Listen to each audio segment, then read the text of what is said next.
Olá a todos, quem está falando aqui é o Vitor e juntamente com a Thalita e com o Fernando vou estar falando um pouquinho também sobre a música O Jeito do Céu do Marcos Almeida. Do jeito do céu, começando aqui bem dentro.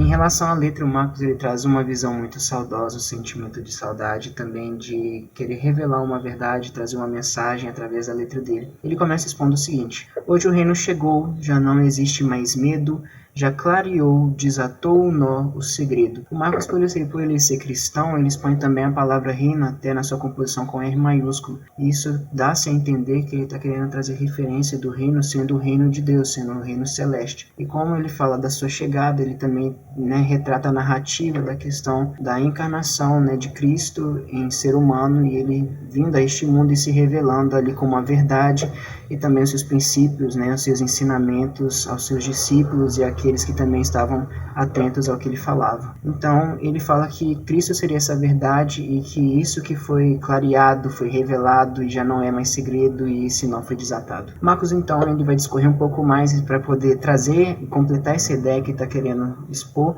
Ele fala o seguinte: limpo do pé todo o pó da cidade estúpida, toda imagem que diz já ser tarde pra gente sorrir. Então, com essa parte, ele traz uma referência, limpo do pé, então o pé que seria, vamos dizer, a base, aquilo que nos dá fundamento para poder caminhar e para poder locomover, então seria o fundamento do nosso corpo. Então a gente pode comparar também o pé como sendo às vezes a nossa mente, que é o fundamento do nosso pensar, às vezes do nosso decidir, das nossas escolhas, das nossas ações. Então o pé seria como se fosse um fundamento, uma metáfora para a nossa mente também. Ele fala, limpo do pé todo o pó da cidade estúpida, então eu limpo do meu fundamento, ou então da minha mente, toda a influência, todas as verdades e conceitos do contexto onde eu estou inserido. E ele faz essa referência da cidade estúpida até com uma outra música, que também é Huck Mark, uma das músicas que ele também compôs com a banda Palavra Antiga. Ele traz também na letra, ele traz essa referência da cidade dos homens, sendo também até uma referência para o livro Cidade de Deus e Cidade dos Homens, de Agostinho de Hipona. Então ele traz essa referência, traça esse paralelo entre esse livro e essa música também que ele compôs, falando, olha, as verdades e os conceitos que às vezes cegam as pessoas, enfim, as verdades criadas, verdades humanas criadas aqui, e que deixam as pessoas tão envolvidas com esse meio aqui, acabam afastando elas do objetivo que é exposto no livro, Cidade de Deus e Cidade dos Homens. O objetivo desses habitantes da cidade dos homens alcançar essa cidade celestial é justamente pelas verdades humanas criadas, seria o amor próprio, o egoísmo, essas definições. Então ele fala que ele limpa da mente todas essas verdades humanas, toda aquela imagem também que diz ser tarde para a gente sorrir, então toda a verdade que também diz para ele que não há propósito, ou então que venha desanimar ele. Então ele fala que ele limpa a mente disso tudo e ele questiona quem pode sorrir, na parte seguinte da letra ele fala isso: quem pode sorrir? Deixa eu saber quem é. Então normalmente quem pode sorrir é quem não tem culpa no cartório, e quem seria essa verdade, quem pode trazer esperança, até também uma referência bíblica que pode ser trazida de esperança é Colossenses 1:27, que é Cristo em vós, a esperança da glória. Então, ele fala justamente que Cristo é essa verdade e Cristo também é essa esperança, é quem pode sorrir e quem pode me fazer sorrir e me trazer esperança. Então, nessa parte, nessa pergunta, ele expressa toda a ansiedade dele em querer conhecer algo que traga paz e traga esperança e propósito também a ele. Então ele começa na parte clímax da música a falar do jeito do céu, começando aqui bem dentro, com os pés neste chão, e aí sim é uma referência externa, do meio onde ele está inserido, ou seja, vivendo aqui nesse mundo, com os pés neste chão, eternidade, ele faz essa metáfora, eternidade invade o tempo, como sendo a eternidade de Deus, aquilo que é eterno, não tem início nem fim, e tem o controle de tudo nas mãos, então o eterno vem habitar no que é finito, que somos nós. Então, o Criador vem habitar na criatura, aqui dentro, começando o reino, que chegou, começando aqui dentro, ele fala dentro dele. E na terra daqui, eu vivo a terra do céu. Essa é a outra parte, a parte seguinte que ele escreve. Ou seja, nesse meio aqui, eu tenho uma referência bíblica também para isso, que é Romanos 12:2, que fala o seguinte: olha, não tendes a vossa mente, amoldada com esse século, com esse mundo, com as verdades daqui, mas tende a mente, né, sempre renovada e fixa naquilo que pode te trazer esperança e sempre nas coisas do alto. Então ele fala, olha, na terra daqui eu vivo a terra do céu. Então, mesmo estando aqui nesse meio, a verdade que rege, vamos dizer, a minha cosmovisão, a forma como eu enxergo as coisas e eu vivo de acordo com a verdade que é Cristo e que é uma verdade do céu, não é daqui. Então ele vem fechar a letra da seguinte forma: bem além das nuvens existe um céu, quem olha para ele descobre o chão. Então ele expressa, né, com os pés neste chão, uma retomada em outra parte da letra, ele vem falar agora, descobre o chão, ele como se fosse uma brincadeira de que o verdadeiro chão e de onde nós temos que ter saudade, é o nosso objetivo, é habitar essa cidade celestial, retratada também uma referência do livro, é a cidade de Deus, é esse céu que ele fala que existe bem além das nuvens, né? E que devemos manter, que deveria-se, né, manter os olhos fixos neste céu. Então também tem a referência de Filipenses 3,14, que é justamente um dos apóstolos falando, olha, eu deixo as coisas porque estão passadas, eu deixo isso para trás e mantenho a minha mente fixa naquilo que vem do alto, aquilo que pode trazer esperança para mim. Então, encerro a questão da parte da letra com essa explicação e agora também falo um pouquinho sobre o contexto.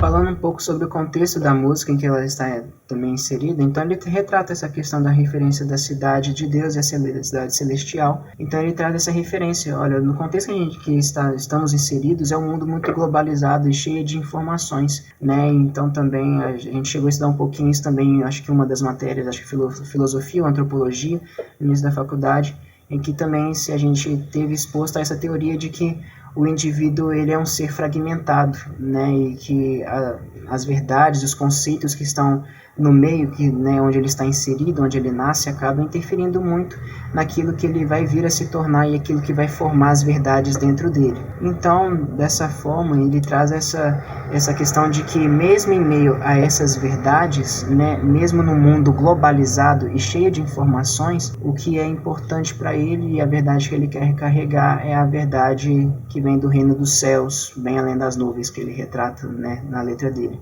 Então, essa é a forma que eu acho que ele quis trazer esse contexto. No mundo globalizado, cheio de verdades, a verdade que rege a minha forma de viver é a verdade de Cristo, é a verdade dos céus. Eternidade. Oi, gente, aqui é a Thalita e como o Vitor disse, nós estamos analisando uma canção de Marcos Almeida, que é um compositor que nós três admiramos muito e que inclusive estudou na escola de música da UENG.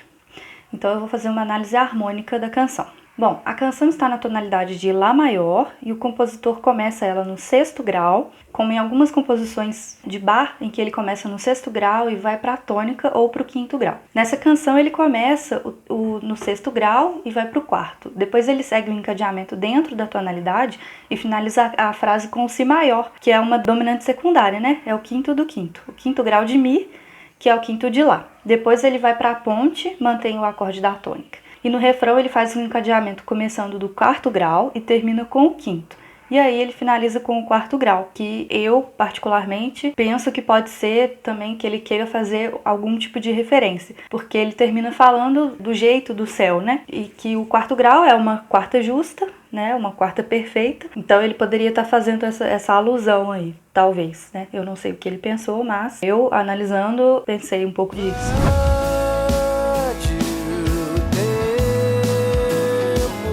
Tudo bem, gente? Meu nome é Fernando Ladeia e como esse trabalho tem tempo contado, eu não vou me delongar muito nessa parte da estrutura. Essa música ela é relativamente simples, ela tem apenas 3 partes que eu vou denominar de uma forma mais geral como momentos e que possui leves transições entre elas que eu vou comentar um pouco agora. A música mal tem uma introdução, ela já começa praticamente cantada e nesse momento a gente vê uma característica mais ritmada da música e com um som um pouco mais vibrante. Hoje o reino chegou. Ao fim dessa parte, a gente consegue observar uma transição para o segundo momento, que é quando o som fica mais espaçado e com uma levada mais alongada. Deixa eu saber quem Logo depois nós vemos a parte a qual se dá o nome da música e que mantém-se essa sonoridade mais vibrante. Tem um pouco de cara de refrão, mas eu não posso dizer ao certo se é um refrão devido à estrutura da música ser um pouco inconclusiva nesse quesito, mas eu também posso chamá-la de ponte. Do jeito do céu, começando aqui. Ao fim dessa parte, a gente cai em um momento bem mais reflexivo, digamos assim, da música, a qual as notas têm sonoridades e timbres que são mais reverberados, ou seja, ele tem uma característica mais delicada de sonoridade. E assim vai até o fim, até que a gente vê a finalização da música. Eu vivo a terra do céu. É uma música curta, ela tem pouco mais de 3 minutos. Mesmo nesse pouco tempo, o autor conseguiu passar grande informação. Também gostaria de comentar um pouco sobre os timbres que foram usados nos instrumentos dessa música, que foram muito legais. Tem várias expressões, vários detalhes, e eu convido você a depois escutar ela, para ver se você curte e para você prestar atenção em todos esses detalhes, tá bom? Muito obrigado, esse foi o nosso trabalho, espero que você tenha gostado.